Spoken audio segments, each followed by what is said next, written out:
Realizing the value of these international trade routes, the Mongols then contributed to a revival of these coastal cities in Crimea.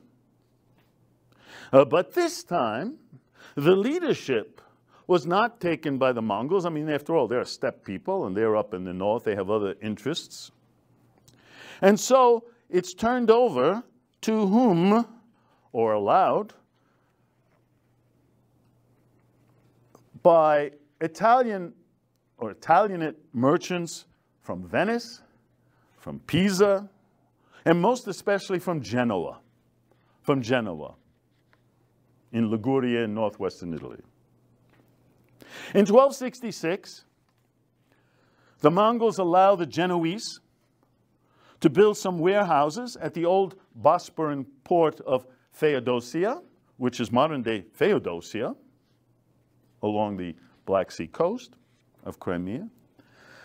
But here under the Genoese, it became known as Kaffa. Kaffa. Within a few decades, Genoan, to a lesser degree Venetian influence, but they were there too, spread throughout the region. And so all of these old centers of the Bosporan kingdom, like Panticapaeum and Tanais, Tmutorakhan, etc., now they become Italian places named Vosporo, Tana, Matrega, Soldaia. Farther east, the Genoans controlled Cembalo, which is modern-day Balaclava, where the Soviets and the Russians still have their fleet. They revived the port of Bilhorod, the former Greek town of Tiras at the mouth of the Dniester River. It now becomes Italianate or Genoese Moncastro. All these cities became not only markets for international trade, but also centers of local manufacture and crafts. And the main center of this Black Sea trading network was the Genoese-controlled Kaffa.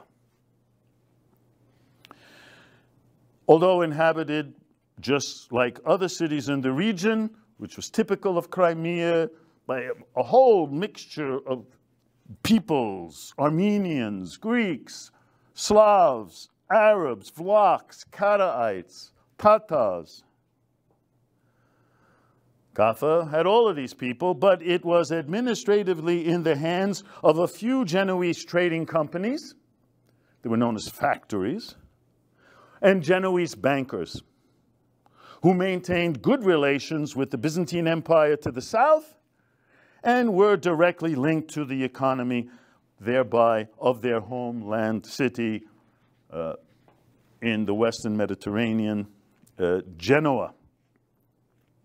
The most important local industry in Kaffa was shipbuilding, but its greatest wealth was derived from control of the international trade in silks and spices from Central Asia, and later the more local trade in fish, grains, hides, and slaves, going back to the tradition. Where did they get this from? From the hinterland, the Ukrainian steppe hinterland, which came from those lands controlled by the Mongols.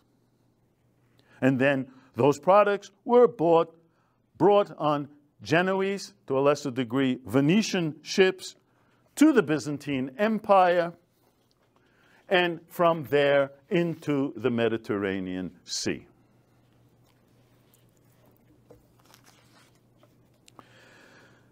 Now, despite conflict from time to time, especially with the early Mongol rulers of the Golden Horde, by the second half of the 14th century, the late 1300s, Genoese influence had grown to such an extent that most of the Crimean Peninsula became a Genoese colony, which is known as in the sources as Gothia. Why Gothia? Well, the Goths were one of those peoples. The Goths accepted Christianity, and for some reason they named it Gothia. And to give you an idea of the Venetian influence, it would be hard to know where this typical European castle-like structure is built. I'll pass these around. But this typical Western European castle is in the Crimea, constructed by the Genoese.